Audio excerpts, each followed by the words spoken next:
a man that I admire just by reading his bio and some of his background, as you've heard Paul give in the introduction. You know, it sounds like the classical rags to riches story, and just hearing how you were going in one direction in life, and suddenly this wake-up call got you on another path, and you were able to achieve great success, and you were able to hang on to that success. You've written more than 20 books, and your journey spiritually, financially, intellectually, and through life's experiences, the ups and downs that we all go through, rather amazing story. So as we start the interview, could you please give our listeners an overview of how your journey sort of got started? And I mean, everybody's just dying to know, how did you do it? Because they want to do it. So, well, absolutely, Douglas. It's great to be here today. And yes, I'm absolutely happy, to be able to share these secrets and methods that I share with my clients, both, one-on-one clients and group coaching clients, as well as in my keynote presentations as a keynote speaker. But yeah, my story is started from very humble beginnings. I grew up poor in a rich neighborhood, and I know that's a total cliche, but it's totally true. I grew up in this little town called Kennebunkport, Maine, which happens to be one of the wealthiest communities in New England. But my family was dirt poor, and I mean that literally, because we lived at the bottom of a dirt road in a drafty, unfinished house that my parents ended up losing to foreclosure when I was just 15 years old. So from a very young age, I was painfully exposed to the gap, the chasm between the haves and the have-nots. The haves was everyone else in the community, and the have-nots was my family. Wow. And so there's many times you hear speakers like motivational speakers or what have you, and they'll be on stage and they'll say, well, we were poor, but we were happy. We didn't know we were poor. Well, in my family, we freaking knew we were poor because my mother, my mother, bless her heart, reminded us every day that we were poor and miserable. So no, it wasn't happy. It was very unhappy. Right. And so from a very young age, I hated being poor. I hated that life of poverty and fear and lack and not enoughness. That's what I grew up with. But I saw that right down the street, there's great wealth and abundance. So from the time I was a little kid, I literally said, how the heck do I get from here to there?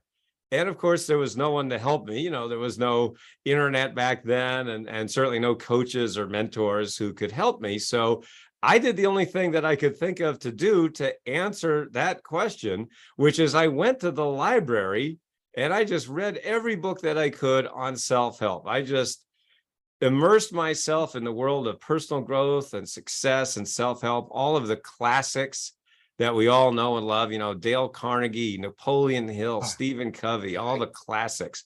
And I just read every book that I could in the self-help section. And I really, really worked very hard, and I tried to get it to work. The problem was, as hard as I worked, as hard as I tried, I couldn't get it to work. And so at the age of 25, I found myself broke and frustrated, and, my girlfriend had just left me. It was like a country song, but it was really Talk about being at the bottom. Oh my gosh. Yeah. And I was living in Los Angeles at the time. So I decided at the age of 25 to take my own life, to commit suicide. Oh gosh, no. And I made that decision, and I tell that story in my books. But at the very last moment, after I had made that decision and went to do it, at the very last moment, my life was spared. And I didn't know why at the time. I just knew that, okay, I guess I'm not supposed to take my own life, but gosh darn it, I don't know why. I don't know why I'm here. I don't know what I'm doing here on planet Earth. I've got to find, that's when I decided, I've got to find my purpose. I felt like I was just, floating along with no purpose, no direction, and, no real reason for even being here. So I did the only thing I could think of to do, which is I went back to the library and I read more books. This time I went to the spiritual growth section. The first journey that I was on was more of an outer journey, trying to create outer success. And that I failed. But this second time I went back and it was more of an inner journey to find my purpose.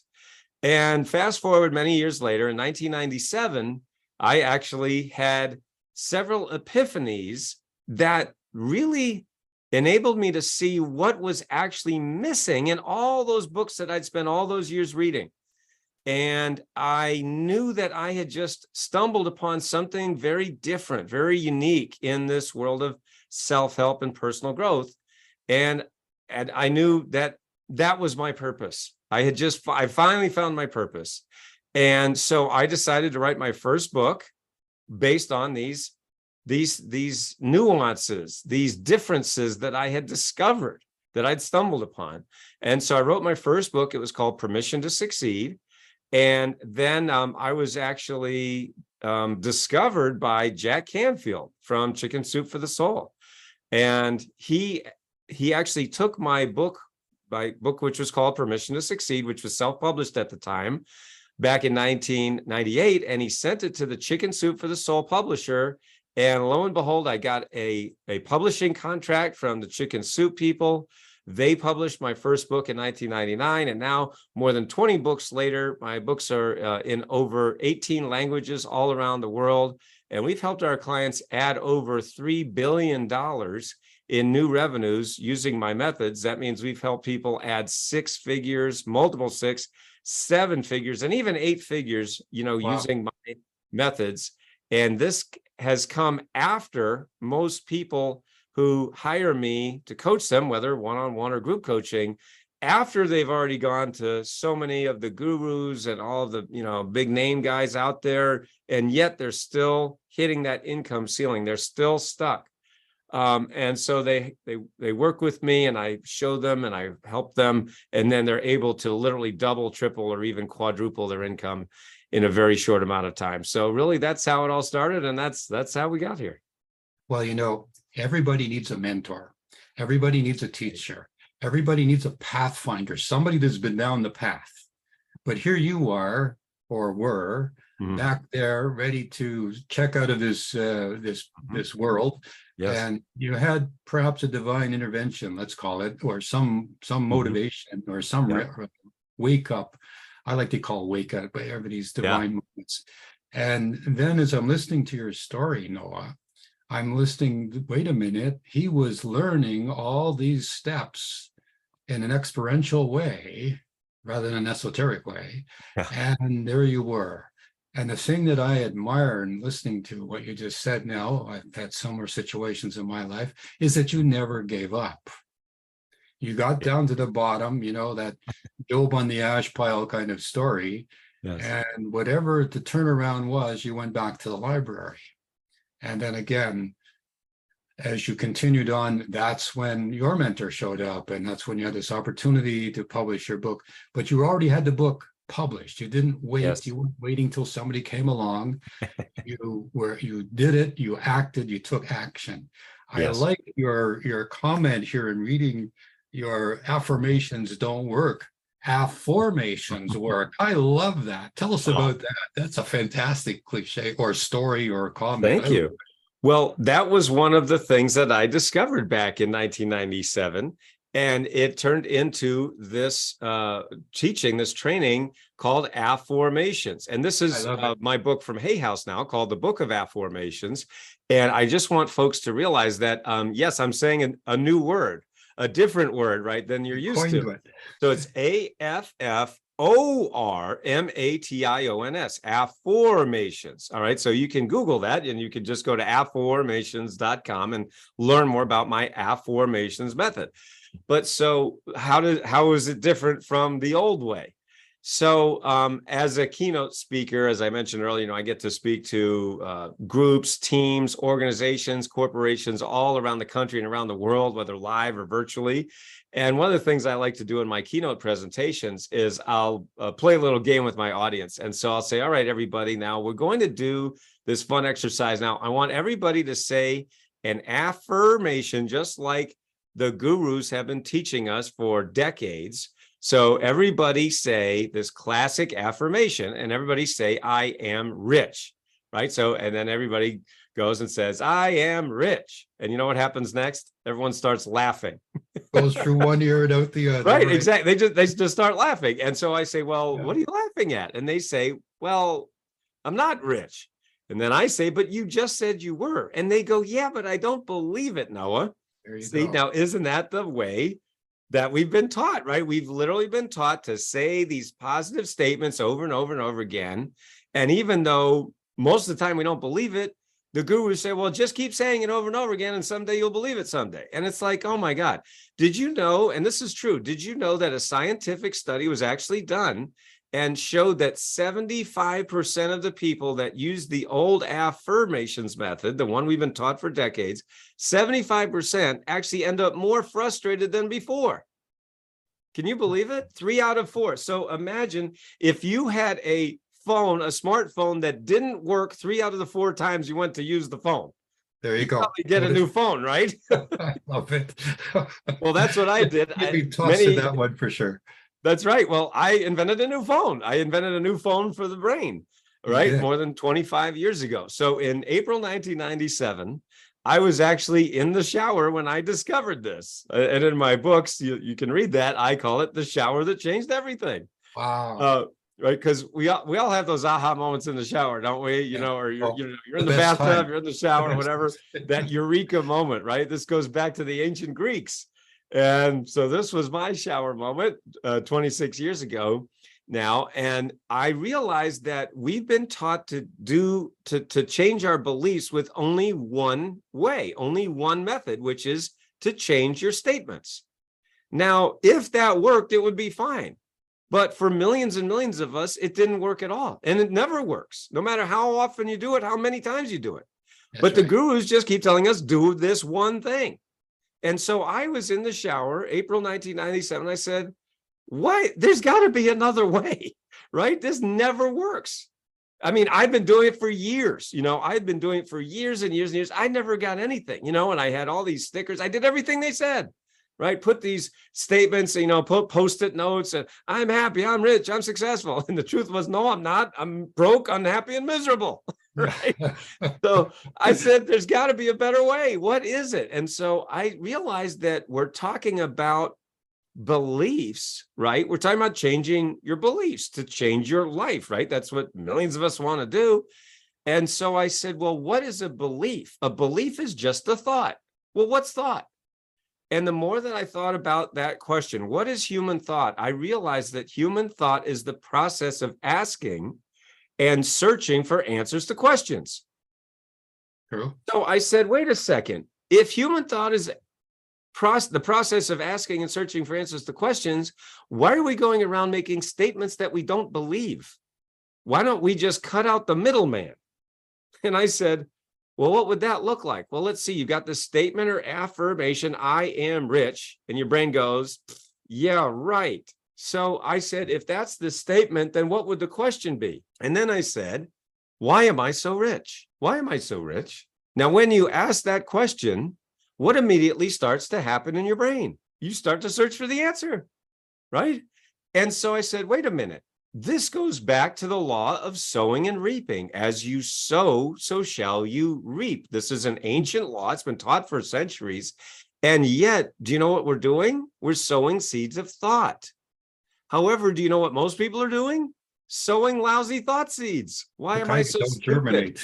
Right. Why am I so stupid? Why am I so fat? Why can't I lose weight? Why isn't my business growing? Why can't I get a date on Friday night? Why is there more month left at the end of the money?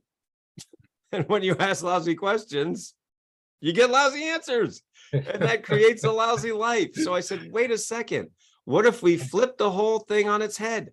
And instead of asking lousy questions that lead to lousy answers and create a lousy life, just start asking empowering questions that lead to phenomenal answers and create a wonderful life. And as I was standing there in the shower, April 24th, 1997, I said, I just invented something. And so I had to give it a name, and the name that I gave it was Afformations. Again, you can just Google that. Google Noah St. John, Afformations, AFFORMATIONS, or go to afformations.com and learn about my now iconic and legendary now affirmations method. And the reason I say that is because now we have over 2 million affirmers all around the world. That's what we call ourselves, people who are, clued into my method. And it's incredible because once you start using my affirmations method, you realize, wait a second, I've been forming my very life with these questions my whole life. And yet I've been doing it in all the wrong ways. And so just flipping it on its head, and you can change. And we have incredible real life stories of people who have doubled, tripled their income, who have found their dream job, found their dream spouse, that found and married their soulmates, saved marriages. Kids love affirmations, by the way. We've got kids using affirmations to improve their grades and get better self-confidence, higher self-esteem, graduate when they didn't think they could. And just the stories are just incredible. These are all real stories, real people. And that is what makes me so excited and happy to see people using my affirmations method to change their lives. Well, when I read in your information in your media kit, and I saw the word affirmations, that triggered in my mind, you can have good thoughts, you can invent things in your mind, you can have wonderful plans, but unless you take them down from that sort of mental world down to the physical world and form them into real things, form a plan, and then take action, they're just in the ethers. That's And right. that's why I say thoughts go, I'm rich. And in your mind, you're going, no, I'm not. Right. So your That's prayer is right. being defeated all the time. So you've answered several of my questions here that I was going to ask already. So we're in sync here, Oh, good. telepathically, intuitively.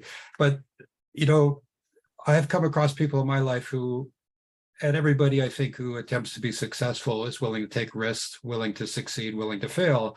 Mm-hmm. You can't succeed unless you can't succeed greatly unless you're willing to take great risks. And so affirmations, and I'm not just playing on it a little bit, is forming a plan. But when people are stuck and they're in that darkness, they're in that point where, you're going, what the heck? I could just, I just don't have that energy. I don't have any. And I like to direct people to finding enthusiasm when they don't have any. So how would it be to our listeners, no matter where they are in the world and what language they're speaking, and is there where you were in that dark place that night and say, listen, I can help you. I've helped. Well, of course, you have a track record. You have thousands of people who have been successful. What's the one thing to get somebody to turn around at that point, Noah? Well, when you look at your goals, all right, and everybody listening to this program, right, we all have goals, right? We all want things in our lives, right? We want, more money. We want to maybe start a business. You want to grow your business. You might even want to, if you're in business, maybe you want to sell your business, right? Or maybe you want a promotion at work. You want to have a happy marriage. You want to find that special person. You want to, lose weight, get in shape. So it's not just talking about money. We're talking about your whole life. But so what happens is everybody says, Noah, well, I want this and I want that, and these are my goals. But what happens is, and one of the big problems for many people is the very next thing that they think or say is, well, I want this, but I don't think I can do it because. See, they have the goal, but then the very next thought that they think is, I can't do it because. And then ... You just fill in the blank right after, I can't do it because. And here's the tricky part is that everything that comes after the word because is what you believe and what you will defend to the death. Good point. So what's ironic about that is that, when we look at our goals, that's what I call, or, people ask me all the time, well, what's holding me back from reaching my goals? Because I've had these goals probably for a while. The people that I coach, whether it's one-on-one or group coaching, they come to me and they've had their goals for a while. So it's not like it just came out yesterday or, a couple of days ago. They might have had these goals for years even. So why aren't they reaching them? Well, one of the main reasons is what I've been teaching for more than 25 years, which is this phenomenon that I call head trash. So head trash is the voice in your head that says, I can't do it because. Wow. And then whatever comes after that word because is what you believe and will defend to the death. So here's an example. Well, Noah, this is what, my clients say to me. Well, Noah, I want to make more money, but I can't do it because I don't have the time. Or Noah, I want to write a book like you've done. You've written all these books. I want to write a book, but I can't do it because I don't know where to start. Or I want to do X, but I can't do it because I don't have the time, or I can't afford it, or my spouse won't let me, or, I don't have the right connections, or whatever it might be, right? And this is the amazing thing is whatever you say after the word because, you always make yourself right. You always make yourself right. And we humans have an infinite capacity to make ourselves right. And this is one point, this is one area of your life. I always tell my clients this is one area of your life where you don't want to be right. You want to open your mind to the possibility that you're saying, I can't do it because is the very thing that is keeping you stuck. Let me give you an example. I'll give you a real life example. Mm-hmm. Now, I was talking with one of my clients. His name's Charles. Now, he had, read my books and he contacted me on our website. And he, wanted me to coach him because he'd heard the amazing, real life stories of how I've helped people double, triple, quadruple their income in record time, literally doubling their income and doubling their time off at the same time. It's not about working harder. It's about working smarter, right? Getting these systems in place. Anyway, so he had, read the stories and he's like, I want that too, right? I want you to coach me, Noah. So I asked him, I said, Charles, how much do you think it's costing you right now? How much do you think it's going to cost you if we don't take out your head trash in the next 12 months? How much do you think it's going to cost you over the next 12 months? Now, without skipping a beat, he said $1 million. I'm easily going to lose $1 million, Noah, if we don't fix this problem, if we don't get this fixed. Now, so what I said was, first of all, I hear this every day. I mean, literally every day, people contact me on our website or, reach out to me on social media or email me and they say, no, Noah, if I don't take out my head trash, I'm easily going to lose $10,000, $50,000, $100,000 a month. Wow. That's 6-7 figures a year. That's a lot of money that you're missing out on, right? If you don't fix this one problem. So I said, it's very common, right? So that's number one. And so I said, number two, I tell you what, just give me 10% of that $1 million and I will find you $1 million in the next 12 months. In other words, if you give me $1 and I give you $10 back, is that a good deal? He said, well, yeah, that's a very good deal. So he did that. He paid me 10% of $1 million, which is $100,000. He paid me $100K, wow, to coach him one-on-one for 12 months. Now, so I coached him. I walked him through, my processes, my formulas, my fill in the blanks, checklists, and everything like that. Gave him all these resources and, really helped him one-on-one. Well, as it turns out, I didn't find him $1 million in the next 12 months. Instead, I found him $1.8 million in just 10 months. Exactly. So I gave him $18 back. Wow. Is that a good deal? No, that's a great deal. So, and guess what? He actually just sent me an email recently. He said, guess where I am, Noah? I'm on a 7-week vacation with my wife. We just bought a new RV with all this money we've got now, right? We bought a new RV and we're taking a 7-week vacation in our new RV. We're driving around the Southeast. So not only do I have more money than ever before because of what you taught me, now I have more time than I've ever had before. So I said, you're welcome. So anyway, it was pretty amazing. Okay. So did he give you the other 0.8, Oh, no, that's not how it works. I mean, I was fine. That was our deal and it was fine. I mean, he paid me up front. So, I mean, it was really nice. But he got a great deal. Let's face it. He got a great deal on that one. But I love over delivering. That's what I do. First of all, you had the confidence that you were going to help him. He had the confidence in you. Yes. He made a huge commitment. Yes. To pay up front. Yes. I find people, you say to people at a class, how many, if I were to, I can make you $1 million. Who wants to make $1 million? Everybody put their hand up. Say, okay, I'm going to charge 100,000. Their hands come down. Right. And you go, I just told you I could make $1 million, and now you don't even want to try. Right. So they're not willing to make that commitment. And when I'm listening to you, these are people who have got to that aha moment, or they've made that shift because they can see that success in you because you were on the same path. So they believe you. Yes. Well, so and let's face it, I have 25 years of thousands of case studies to prove it. And I just want to, Doug, if I may, I just want to jump off on that point, because one of the things that I see here in this industry, I'm talking about the personal and business growth industry, which has happened over the last few years, is a disturbing trend. And I call it having personality-driven success versus system-driven success.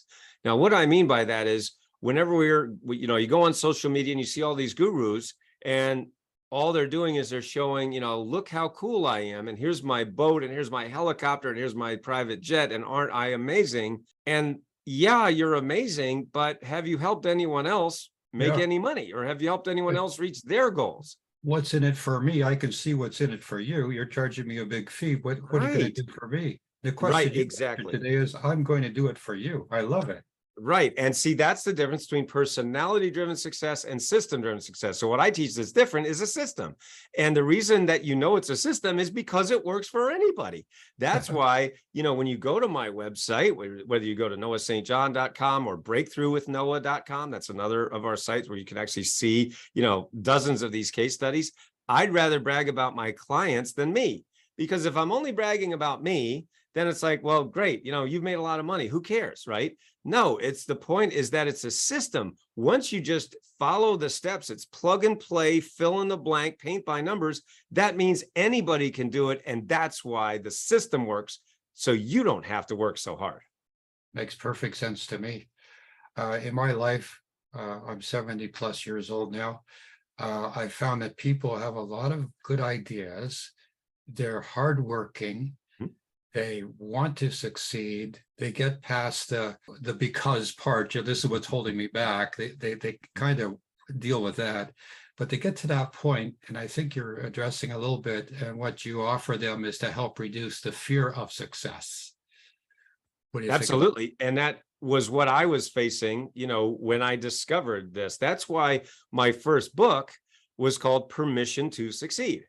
It wasn't how to succeed, because one of the epiphanies that I had was I realized that, we don't need more how to succeed books or how to succeed training. We've had a million gajillion of those, but what's missing for most people is something they don't even know they're missing.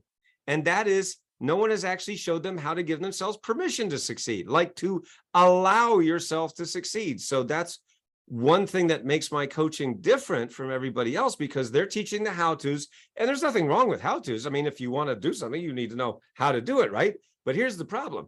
So many people have spent tens of thousands of dollars on all the how-tos of success, and yet they're still hitting that, as I call it, their income ceiling. They keep bashing their head on that income ceiling, and no matter how hard they work, they're still hitting their head on the ceiling. If I may, I'll give you another quick example of that. So I was speaking at an event in Los Angeles to about 1,000 entrepreneurs. And these are, multiple 6, 7, and 8-figure earners, very successful people, men and women. And I was, teaching really what I'm sharing right now, right on this program. So I just finished speaking. I was walking off the stage, and a man came up to me out of the audience, and he said, "Noah, I want you to coach me. You are the coach that I've been looking for." He said that. Now, I didn't know this man from Adam. Ironically, his name was Adam. And so I said, okay, well, what's going on? He said, "Noah, my company, I'm the CEO of this company. I own this company, and we are at 7 figures in income. But we've been stuck at 7 figures for the last 4 years." And he said, "I have thrown so much money at this problem to try to grow the business, to get over that income ceiling." And he said, "As soon as I heard you speak, as soon as I heard you talk about formations and, head trash and everything you just said," he said, "I knew that you were the coach I've been looking for." So he literally hired me on the spot. Wow. Basically like Charles did. I mean, so that's why I love working with high achievers, because they make decisions quickly and firmly. They don't dilly-dally. They don't mess around. They just make the decision and they take action, right? So anyway, I coached him for also about a year and a half, was Adam. Well, in that year and a half, his company went from being stuck at 7 figures for the previous 4 years to over 20 million in sales, a 600% increase in less than 2 years. And it was all because I showed him the things that those guys didn't show him, that he'd spent all that money on. And that story has repeated itself 1,000 times. People come to me after they've gone to all the gurus, only to find out they can't teach their way out of a paper bag. There's nothing there. And it's like, so that's where I was. And that's where so many people find themselves. So, I help people who are in that exact situation, who are tired of hitting their income ceiling and tired of, frankly, going to gurus who really don't have anything to say. Yeah, I don't mean to be, condescending, but some of those gurus are regurgitating the same Exactly. old, same That's old, exactly same right. old. And to hear you talk today, it's refreshing. Oh, thank you. I love the word of affirmations, where you're Yes, forming a plan, that's right. but also you're motivating these people from your own background, I guess. But Yep. when you have somebody, when you're, let me say, assessing where they are, you Mhm. must be able to see that they're making a few basic mistakes that are just oblivious to them. They're just like standout mistakes. Can you give us an example of something that somebody could absolutely say in your life? Like, every time I come with a good idea, for example, I go and I Uh-huh. tell my best friends, and they all tell me it'll never work. And then 6 months later, somebody else is doing what Right. I came up with. That's right. What have you got to say about that? Well, I have always said, to my clients that when you have an idea, let's say for a book or for a new business or a product or service, that idea is like an egg. Okay. Mm, And an egg is very fragile, right? And so is your new idea.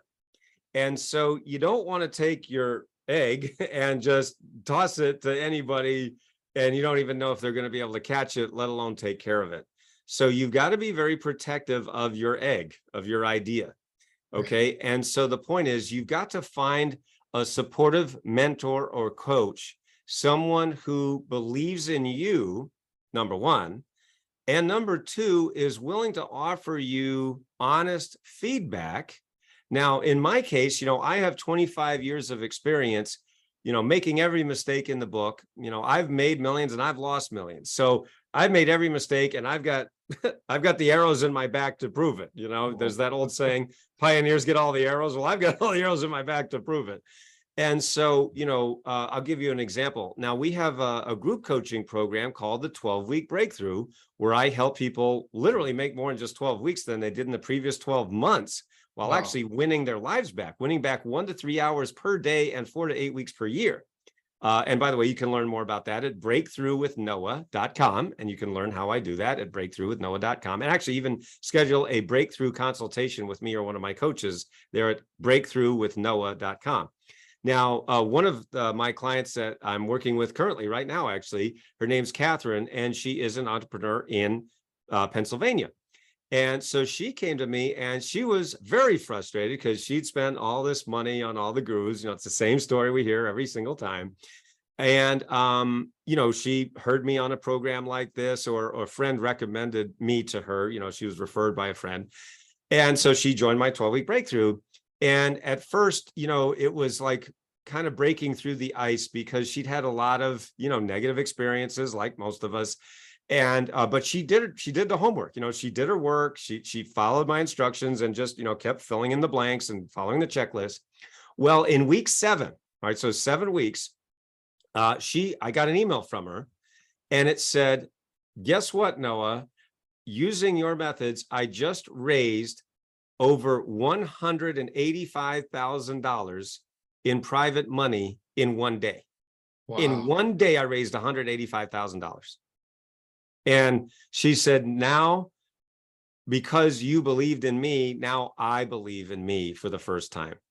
Isn't that a wonderful story? Oh, So that's heartbreaking. Wow. $185,000 in one day. I mean, hello, that's called 10x return on her investment and more. Wow. This is amazing to hear these stories about people who Yeah. have come from a dark place.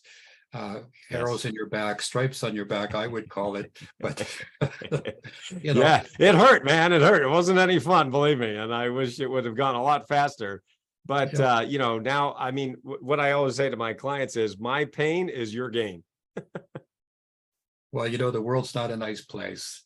Part of that, I'm sure, coaching, if I can call it that, or your revelations to people is, to when somebody knocks you down, how to get up.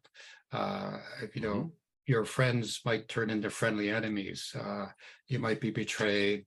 Somebody might Yes. steal from you. Those are all the, let's say, the little rocks and pitfalls along the same path. But I always encourage people to go ahead. From my perspective, from your perspective, as people take these steps, do you like say watch out, or do you say, like, like when you get to these points, this is how you go around the problem? You don't try to let the problem stop you. I am just thinking of my own personal life. Sometimes in the past, it seems like when you have a really good idea, you're the force of light and the force of darkness, and you have this push-pull back and forth. I would think that would be something that you would address, and that your clients would learn how to, go around it rather than to confront it. Well, here's how I have been teaching it for a long time. And one of the things that I say to my clients is, when you allow yourself to succeed to a higher level than you've ever done before, it is inevitable that people are going to criticize you. Yes. It is absolutely going to happen. So one of the things that stops many people from allowing themselves to succeed is the fear of criticism, right? Oh, what if I do this? And then, people criticize me. People don't like it, or they call me names, or whatever that might be. And so here's what I say to my clients is, I don't want you to be afraid of criticism, and I don't want you to let the fear of criticism stop you. And the reason for that is because it's an absolute guarantee that you'll get criticized. So it's like being afraid of the sun coming up tomorrow. It's going to happen, right? So let's not be afraid of it. Let's just accept it. Now, that doesn't mean it's any fun. It's always going to be painful, right? Criticism is never fun. Criticism always hurts, especially, like you mentioned, when it's from a friend or a so-called friend, somebody that was close to you, and now they're either talking behind your back, or because of social media, now people don't even bother to talk behind your back. They do it right in front of your face or to your face on social media. Yeah, there actually is a term for that, which is called the online disinhibition effect. So the online disinhibition effect, I just was actually writing about this in one of my upcoming books, is that's what it does is, in other words, if you're face to face with somebody, they're probably not going to be that jerky and mean to you, but because they are behind this wall of so-called anonymity called the internet, they just start writing whatever the heck they want without fear of reprisal. Right. And so one of the things that I coach my clients through is saying, hey, you know what? That's absolutely going to happen. And this is the other thing, is that we all have heard the phrase that we are the average of the 5 people that we spend the most time with. So when let's say you join my 12-week breakthrough program, you're going to be with me and with, a group of supportive people who are supporting you on your journey to, whatever your growth looks like. So like with Catherine, my client I was just telling you about, making over $185,000 in one day, there's some people who would not be able to handle that emotionally. In fact, most people wouldn't, because they are also still in poverty consciousness. So one of the things that I'm helping people do is to transform and transcend that poverty consciousness into an abundance consciousness. But let's face it, most of the world is stuck in poverty consciousness. I mean, and I know that very well. I grew up in poverty consciousness. That's why I share my story. So I want people to realize I wasn't born with a silver spoon in my mouth. We didn't even have a spoon, for God's sakes. So, I mean, I was eating macaroni and cheese for most of my childhood. That was our meal. It was macaroni and cheese, and we were lucky to get that. So, my point being is that, it took years and years of hard work on myself, and I didn't have anybody helping me. That's why it took me so long. So now that's one of the reasons that I can help people get there so much faster than I did, because I do it all by myself. And when you're trying to climb Mount Everest by yourself, it's pretty hard. That's why you want to have a Sherpa, somebody who's been to the top before and can show you the ways, the things to avoid. Like, don't go over there because you could fall and break your neck. This is a shortcut, and it's a heck of a lot easier if you go this way. Lovely stories. This is fantastic. I had a couple other questions I was going to ask you, but as I said earlier, I'm looking over to ask you, and you answer the question. we got something simpatico. Yeah, there we go. So I love your stories. People as we get near the end of our time, uh, there are people who have great success and then they give it away or they can't keep it. That's right. Uh, I think that you lose friends along the way because as you're going up the ladder, your Mhm. friends, That's right. they don't. And so if you don't keep on keeping on, you'll fall back into that same That's right. dilemma. That's So exactly. as people keep going and they take your advice, everything you've said today, I've had personal experiences that I can relate to. And I think it's a matter that, Mhm. as you said, this is the way. Mhm. Once you find the ceiling, once you find the Mhm. weaknesses, or you have somebody like yourself who is an obviously, uh, because of your experiences yourself. I was thinking earlier, I digress a little, when you're on this side of the tracks and the people are on the other side of the tracks and you're the have not and they're the haves, I mean, that's darn hard, right? I mean, but you didn't get bitter, you didn't get like you didn't get vengeful. You thought like, I want to be there, right? Right. That's part of that people thing. I don't have, and it's somebody else's fault. Hmm. I'm poor, so I'm gonna be mean. The regular, what did you call it? Mind trash. I love that term. Yeah. And Yeah. I'm not going to publish it, but I'm going to tell people about it to say this is a Thank you. fantastic term. Well, It's, I have a book specifically for that. It's called "Get Rid that's of Your all Head we Trash About heard. There Money." we I've got a go. book for everything, Douglas. So anyway, and There. this is right on our website. I won't hold up all 20 plus of my books, but Oh, anyway, I please do do. have a book on that. Listen. I just love you. I think Oh, you're thank a guru yourself. You're oh, you're a thank you. blessed man because you didn't give up, and that's the one thing I encourage people: don't give up. Yeah, Arnold Schwarzenegger once said, in his accent, life is going to knock you down. The success is to be able to get up. that's right. And other people have said that as well. And you've said Yes. it today in several different ways. But uh, again, because you're hands-on, gain this Mhm. wisdom. Wisdom is knowledge plus experience. And That's so right. with having 20 books out there, having lots of successful clients, I'm pleased to refer people, Oh, and people listening to my program, go buy this book or a couple of books because this man has it. He's got the keys to success.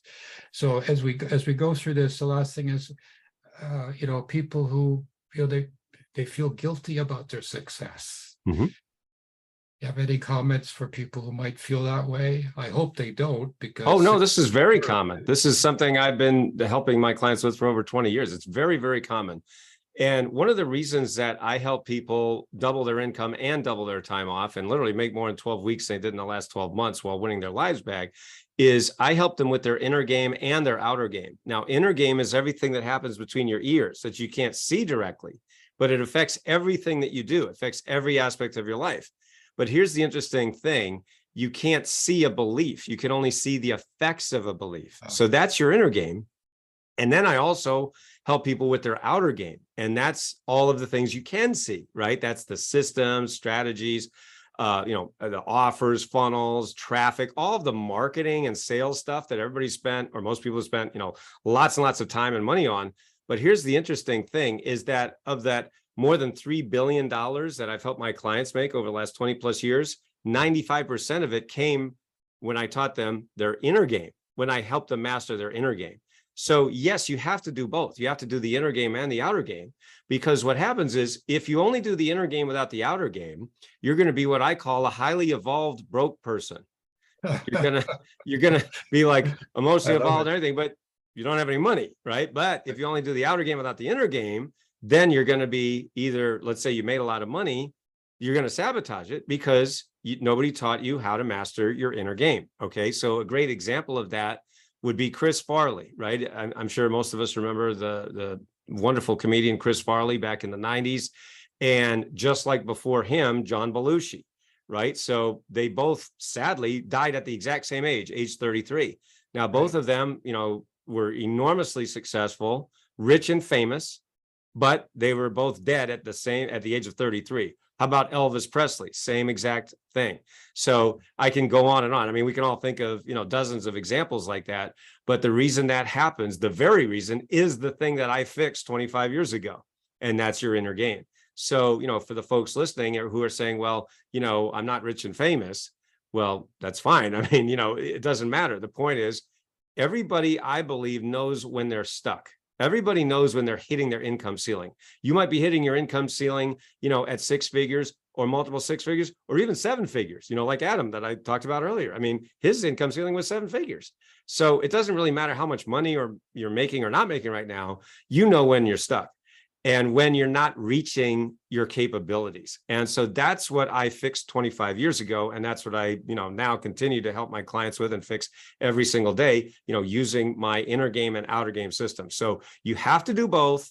But what's awesome is I've made it so much faster and easier for people. I mean, so much faster and easier than it was for me, like I said, because I had to figure it out from zero.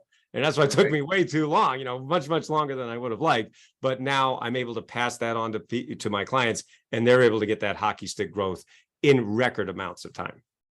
Well, I just love it. It's, your pathway, you're a pathfinder, and you've been able to say, come on, everybody, follow me. This is the path. Yes. And for those people who are willing to take the path, yes, great success is obviously there. I mean, you have the books that are written, and you continue to write more books. What do you think? This is our last question for today. Mm-hmm. I highly recommend to everybody to us as following us and who have been on our radio programs, the Global Village radio show, and here we are on the Zoom Global Village. Look at this man. He's talking the truth, and he has the proof, so to speak, right there for you to listen. So, I mean, basically, if people buy your books, they can go to your library, read all the books like you did, and maybe succeed on their own. But with the way the world's going and AI and the technological improvements, the world is vastly different than when I was 25 or 30. How do you see the population with all this social media and the let's call it the loving and unloving people that are out there? You've addressed some of it. Mm-hmm. Where do you see this going in the next 5 or 10 years? Well, AI, of course, has changed everything, as you mentioned. I look at AI as a wonderful tool. I used it, pretty much as soon as it came out. And I got it on day one. People they still ask me, well, no, I don't get it. And I still see this every day on social media. I'm like, I got it on day one. I mean, I don't know. I didn't even know what the big deal was, because I'm like, oh, this is easy, and people still have a lot of trouble with it. But I'm like, man, this is awesome. It's just a wonderful tool to help you bring your thoughts out into the world, which is something I've been doing, yes, for 25 years more plus. But I look at Chat GPT as an example of AI, and of course, there's a million of them now. But it's just a way to take what's in your mind and just be able to get it out much, much faster and cheaper. Meaning, you don't need to have a big staff. You don't have to have 30 people on your payroll or what have you in order to bring these things out. So it really, to me, has leveled the playing field, from the big boys to the little guy. And I like it. So, I mean, I love it. I've embraced it, from the very beginning, and, I certainly hope to continue to do that. But nevertheless, I do want, for people who might be nervous or scared of it or whatever, the point is everything always comes down to, are you adding value to human beings? You must add value to human beings in order to make that thing called money. And in order to do that, you have to master your inner game and master your outer game. There's no way around those two things. So that's what I'm fortunate to do. So I don't think I'm going to be out of a job anytime soon. I don't think so, because what I provide, I don't see AI being able to do. So that's where you want to go is, but I highly encourage people to embrace it, because it ain't going away. Okay. My guest today has been Dr. Noah St. John. He has 20 books out there right now. His 20th book is A 7-Figure Life: How to Leverage the 4 Focus Factors for More Wealth and Happiness. Right there. And I like that inner journey and that outer journey. And yes. I like the term, not affirmations, but afformations.